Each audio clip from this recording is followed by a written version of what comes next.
एक पेशेंट, उनके घर वाले आके मुझसे पूछे कि क्या गंभीर मानसिक रोग में उनकी जो पत्नी को है तो क्या उसमें वो प्रेग्नेंट हो सकती हैं, क्या हम फैमिली प्लानिंग कर सकते हैं, बेबी प्लानिंग कर सकते हैं। तो जो सलाह मैंने उनको दी वह सलाह मैं आपको देना चाहता हूँ कि क्या गंभीर मानसिक रोग जिसको हो गया है, जिसकी जो फेनिया किसी औरत को हो गया है या बाइपोलर डिसऑर्डर हो गया है, तो क्या उसमें वो प्रेग्नेंट हो सकती हैं कि नहीं हो सकती हैं, क्या चांसेस रहते हैं, क्या क्या खतरे हो सकते हैं, इस बारे में हम बात करेंगे। नमस्कार दोस्तों, आप सबका स्वागत करता हूँ मेरे चैनल पे।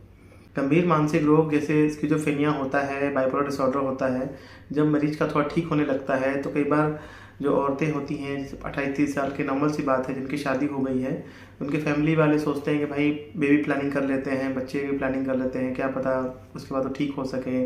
कई बार लेडी का ही मन करता है कि हाँ हम प्रेग्नेंट हो जाएं, क्योंकि माँ बनने का मन करता है। इसका रियल एग्जांपल मैं बताता हूँ। एक कपल मेरे आए थे और उनकी जो वाइफ थी काफ़ी स्किज़ोफ्रेनिक हो गई हैं, काफ़ी साइको हो गई, उनको डिल्यूजन ऑफ इनफिडेलिटी हो चुका है।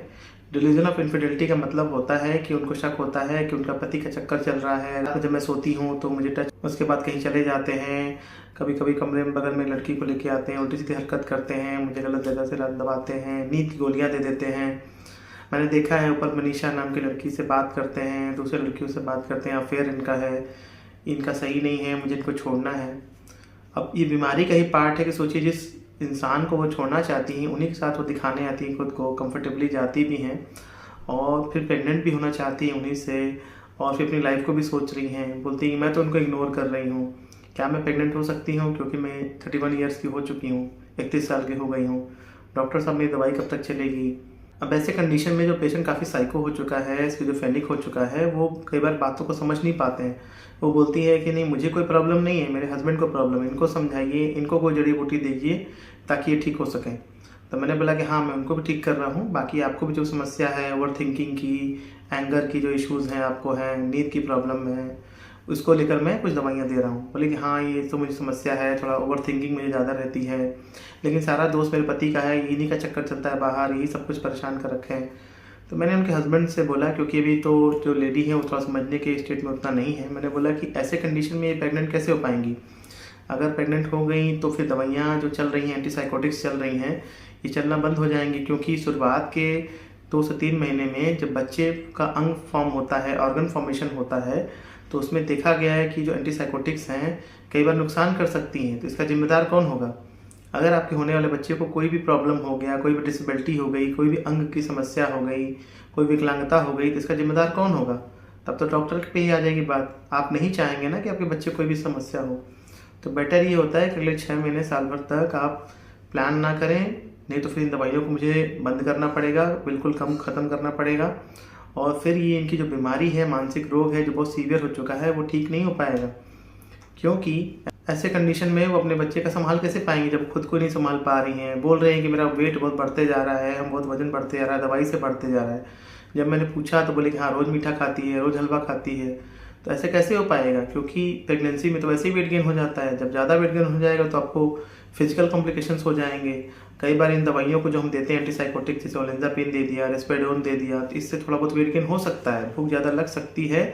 मैं ये बात मानता हूँ कि हाँ भूख ज़्यादा लग सकती है, लेकिन जब आप बातों को मानेंगे, जब प्रूफ पे जाएंगे। मैंने जब उनकी औरत को समझाया, वाइफ को, कि भाई आप देखिए अपने हस्बैंड को, क्या वो सच में किसी से बात कर रहे हैं कि आपको लग रहा है, आपको सबूत क्या मिला, क्या प्रूफ मिला, कहाँ पे सबूत है कि ये कर रहे हैं। तो बोल रहे कि नहीं, जब हम सोते हैं रात में, जब सो जाते हैं 6 घंटा गहरी नींद में, तब जाके मिल लेता है। तो मतलब इतना ज़्यादा शक उनके मन में बैठ गया, डिल्यूजन बैठ चुका है उनके मन में कि इसको ठीक होने में काफ़ी समय लगेगा, टूटने में टाइम लगेगा। जब पहली बार आई थी तो काफ़ी उसको इरिटेशन था, पेशेंट को एंगर इश्यूज़ थे, तो बोली कि नहीं मुझे इसके साथ नहीं रहना है, मुझे इसको तलाक दे देना है, नहीं रहना है मुझे इसके साथ में, और वो कहीं और कमरा लेकर रह रही थी। अब धीरे धीरे जब दवाइयाँ चलने लगी हैं तो थोड़ा बहुत उनको इम्प्रूवमेंट है, थोड़ा ठीक लग रहा है। इस बार पेशेंट बोल रही है कि नहीं मैं तो इग्नोर कर देती हूँ, बातों पर ध्यान ही नहीं देती हूँ।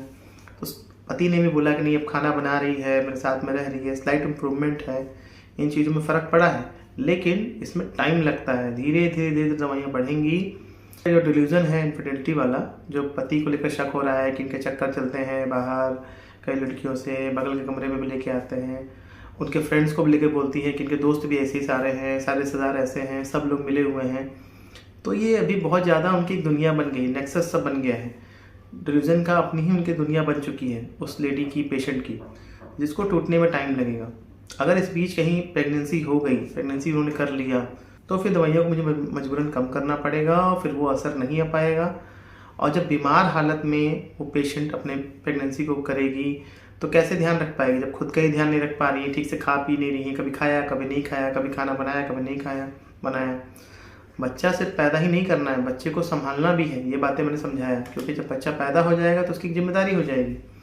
तो कम से कम पेशेंट इस कंडीशन में तो हो जाए कि बच्चे को संभाल सके, बच्चे को पैदा कर सके। नहीं तो कैसे हो पाएगा चीज़ें, ये सब समझनी है। इसीलिए कोशिश ये करिए, अगर आपके आसपास या आपके घर में कोई भी अगर मानसिक रोगी है, कोई जो भी औरत है, तो उसको सलाह ये दीजिए कि भाई दवा चल जाए, थोड़ा पेशेंट ठीक हो जाए, स्टेबल हो जाए, ताकि अगर प्रेगनेंसी प्लान भी करनी है, क्योंकि कई बार ऐसी उम्र हो जाती है, जैसे उस लेडी की उम्र 30-31 साल 32 साल हो रही है, तो भाई होता है कि मेरा ओवुलेशन नहीं हो रहा है, मेरा पीरियड मिस हो जा रहा है और मुझे प्रेगनेंसी प्लान करनी है।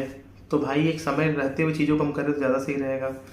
बीच में आपने कर लिया तो फिर आप ना इधर करेंगे ना उधर करेंगे, क्योंकि फिर दवाइयाँ उतनी नहीं चल पाएंगी, सारी प्रॉब्लम हो जाएगी। तो ये बातें मुझे बतानी थी इस वीडियो में।